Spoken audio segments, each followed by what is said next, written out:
আসসালামু আলাইকুম সবাইকে। আমার বলবার অনেক কিছু আছে, সংক্ষিপ্ত করার কথা আমি খেই হারাচ্ছি আমি কোনটা বলবো আর কোনটা বলবো না, সেটা আমার ঘৃণা।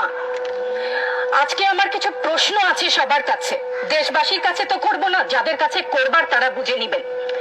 আমি ইতিহাসের শিক্ষক না, কিন্তু ইতিহাস জেনে বড় হয়েছি। আমার জন্ম ৭১-এর পরে, কিন্তু বই খাতা থেকে সরাসরি যুদ্ধে ভাষা আন্দোলনে যারা অংশগ্রহণ করেছিলেন তাদের কাছ থেকে শোনা শিক্ষা থেকে জানি মুক্তিযুদ্ধের চেতনা কি, ভাষা আন্দোলনের চেতনা কি ছিল। মুখের ভাষা বাংলা বলতে পারি, সেই জন্য বোধহয় ভাষা আন্দোলনের শহীদরা শহীদ হননি। আমার কথা আমি বলতে পারবো না, আপনি তুলে নিয়ে যাবেন। প্রতিবাদ করতে পারবো না, ভিন্ন মত প্রকাশ করতে পারবো না, আপনি আমাদেরকে রাজাকার বলে গালি দিবেন।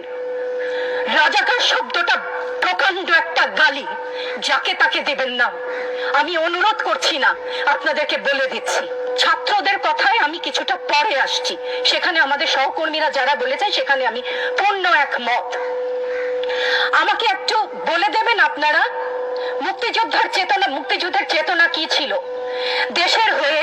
আপনারা বলবেন যে যারা শুধুমাত্র আমার বাবা মুক্তিযোদ্ধা ছিলেন তাই আমার অধিকার প্রাপ্য অনেক কিছু, সেখানে পূর্ণ সহমত। কিন্তু এর পরবর্তী কাল থেকে আজ পর্যন্ত যে সমস্ত মানুষ দেশের বিভিন্ন জায়গায় বিভিন্ন ক্ষেত্রে নিজের স্বার্থ বলিদান দিয়ে দেশের জন্য কাজ করে যাচ্ছে, সব পথে উপার্জন করছে, টেবিলের তল থেকে 10 লাখ 5 লাখ টাকার কোটি টাকা তো বাদই দিলাম না, সেই সমস্ত লোক সম্বরণ করছেন, তাদের মুক্তিযোদ্ধার চেতনা কি কিছু অংশে কম?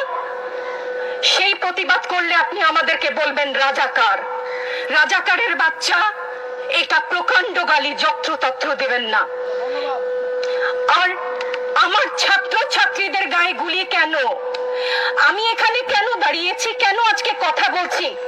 কারণ আমি মানুষ, আমি শিক্ষিত একজন মানুষ, আপাদমস্তক ভাবে যাকে শিক্ষা বলেন।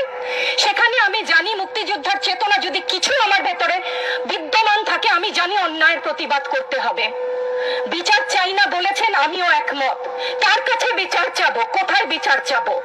আমরা ঘৃণা জানাই। আমার ছাত্রদের গায়ে আমি সারা রাত ঘুমাতে পারি না, তাই এসছি যে আজকে যদি কিছু বলে যাই এক পলক ঘুমাতে পারি। যেই বাবা মার বুকটা খালি হয়ে গেছে, তাদের ঘরে কি চলে, কোথায় আছে তারা, কিভাবে আছে?